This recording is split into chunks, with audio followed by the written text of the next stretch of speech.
سرورا شاہ کریمہ دستگیرہ اشرفا دشمن کی اوقات دکھانا پڑتا بہت چلانا نہیں ہے لیکن شعر بہت اچھا ہے کہ ہاتھوں میں تلوار اٹھانا پڑتا ہے۔ ادب اور احترام کے ساتھ جو لوگ حضور کی نعت پڑھتے ہیں انہی کی آواز حضور کی بارگاہ نور و کرم تک پہنچتی ہے۔ آج ہندوستان کی محفلوں کو جن لوگوں نے خراب کر دیا ہے، میں تو ڈنکے کی چوٹ پر ان کے بارے میں ہمیشہ یہی کہتا ہوں کہ وہ ان سے اعلیٰ حضرت کے موقع پر حضور شارح بخاری بیٹھے ہوئے تھے اور حضور محدث اعظم کی چھوٹی میں ایک ساتھ کھڑے ہو کر اچھل کود کے نعت پڑھ رہے تھے۔ شارح بخاری نے بڑا پسند کیا ان کا لہجہ تو خوب داد دی۔ تو جب دونوں لوگ کمرے میں آئے تو حضور محدث اعظم نے شارح بخاری سے کہا کہ مولانا بڑے سمجھ فہم معلوم ہوتے ہو، جب وہ پڑھ رہا تھا تو آپ اسے داد دے رہے تھے۔ تو شارح بخاری نے کہا کہ حضور اس کے پڑھنے کا انداز اتنا اچھا تھا کہ ہم داد دینے پہ مجبور ہو گئے۔ تو شارح بخاری سے محدث اعظم نے ارشاد فرمایا کہ ایک زمانہ ایسا آئے گا کہ جب یہ لوگ نعت پڑھیں گے تو سر پہ ہاتھ رکھ کے روئیں گے۔ آج ہم اس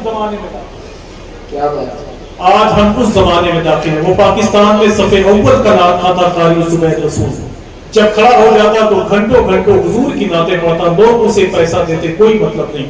ایک دن لوگوں نے قاری زبید رسول سے کہا کہ قاری صاحب کبھی ان کو بھی دیکھ لیا کریں جو آپ کو پیسے دیتے ہیں۔ تو قاری زبید رسول نے ایک تاریخی جملہ ادا کیا کہ یار میں گنبد خضرا دیکھوں کہ گنبد خضرا پہ چاند اٹھانے والوں، میں گنبد خضرا دیکھوں کہ گنبد خضرا پہ چاند اٹھانے والوں کو دیکھوں۔ میں نے اجمل سلطان پوری صاحب کو نعت پڑھتے ہوئے، اس میں بہت سارے لوگ موجود ہیں ممبر پہ جن لوگوں نے اجمل کو نعت پڑھتے ہوئے دیکھا۔ نعت کا اتنا بڑا شاعر ہمارے ملک میں کوئی نہیں۔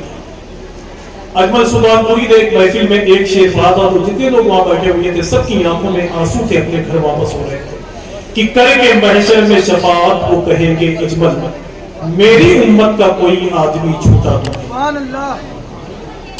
جب نعت کے اشعار زبان سے باہر نکلتے ہیں تو سب سے پہلے ان کا تعلق دل سے، خوب پڑھو آپ کی چوچا سے باہر نہیں جائے۔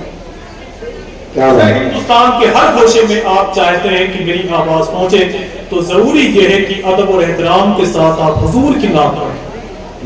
اللہ کا شکر ہے میں اسی زمین پر دیار مخدوم اشرف میں کہتا ہوں کہ ہندوستان میں کوئی مشکل سے کوئی ایسا شہر باقی ہوگا، کوئی ایسا اسٹیٹ باقی ہوگا کہ جہاں میرے قدموں کے نشان نہ چلے ہوں۔ میں نے قریب 6 مرتبہ مدینہ منورہ کی حاضری نصیب ہوئی ہے، 2 مرتبہ میں نے بغداد شریف دیکھا ہے، صرف یہی کرتے ہو۔ مجھے اچھی طرح معلوم ہے کہ اعدادیہ سے لے کر سامنہ تک میں نے مدرسے میں پڑھا ہے کہ زید نے بکر کو کیوں مارا ہے، چاہے اسے آپ جملہ فعلیہ بنا لو چاہے جملہ اسمیہ۔ یونیورسٹی کا پڑھا میں نے بھی اللہ کا شکر ہے کہ اپنے بڑوں کے ہاتھ پاؤں کو دبایا ہے، سمجھ رہے؟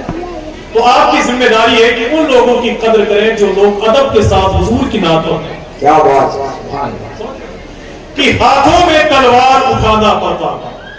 دیکھتا ہوں کہ آگے والوں سے کہیں زیادہ پیچھے والوں کی آواز نہیں، کہ ہاتھوں میں تلوار اٹھانا پڑتا، دشمن کی اوقات دکھانا پڑتا۔ یہاں سے تقریباً 4000 کلومیٹر کے فاصلے پر ایک ملک ہے جس کا نام ہے عراق، اس کی راجدھانی ہے بغداد شریف، اور بغداد شریف سے قریب 109 کلومیٹر کے فاصلے پر زمین کربلا ہے کہ ہاتھوں میں تلوار اٹھانا پڑتا ہے۔ اگر شاعری ہو تو یہ غازی پور سے بہت مشہور شاعر محترم تقدم غازی پوری صاحب، میں دعائیں چاہتا ہوں کیا بات ہے کہ ہمارا بھی وقت قریب ہے اور آپ کا نشانی ظاہر ہو کہ ہاتھوں میں تلوار اٹھانا پڑتا۔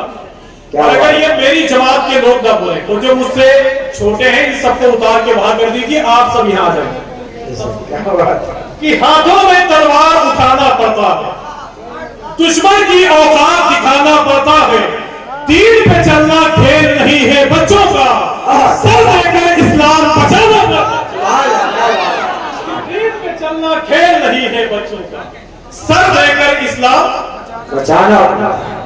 ارے بولو آپ بولو، سر دے کر اسلام بچانا پڑتا، اور مل کے بولو سر دے کر اسلام بچانا پڑتا۔ ہمارا تعلق تو اس قبیلے سے ہے کہ جس کے بارے میں کہا جا چکا ہے کہ کانٹوں کی رکاوٹ سے کلی بھی نہیں رکتی، سیاح سے پھولوں کی خوشی بھی نہیں رکتی، کیا روکو گے تم ذکر حسین ابن علی کو؟ ابے تم سے تو ایک عسکر کی ہنسی بھی نہیں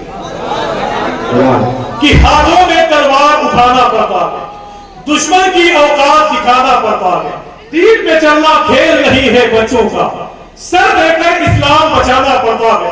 سرکار غریب نواز کی بارگاہ میں جہاں عام لوگوں نے حاضری دی ہے، وہی میری جماعت کے مقدس علماء سے پوچھو آپ کہ اکبر بادشاہ نے بھی اپنے دامن کو بچھا کے بھیک مانگی۔ کیا ہوا؟ شاعر نے کہا تھا کہ کڑکتی دھوپ میں چل کر وہ چھاؤں چھاؤں آتا ہے، وہ سب کچھ بھول جاتا ہے جو میرے گاؤں آتا ہے۔ میرے خواجہ تمہاری بادشاہت کا ہے کیا کہنا، تیرے دربار میں اکبر بھی ننگے پاؤں آتا ہے۔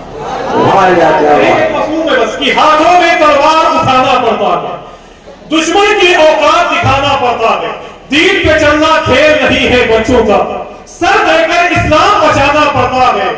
کوئی گورنر ہو یا وزیر اعظم ہو، ابھی خواجہ کے دربار میں آنا پڑتا ہے، خواجہ کے دربار میں آنا پڑتا ہے، خواجہ کے دربار میں آنا پڑتا ہے۔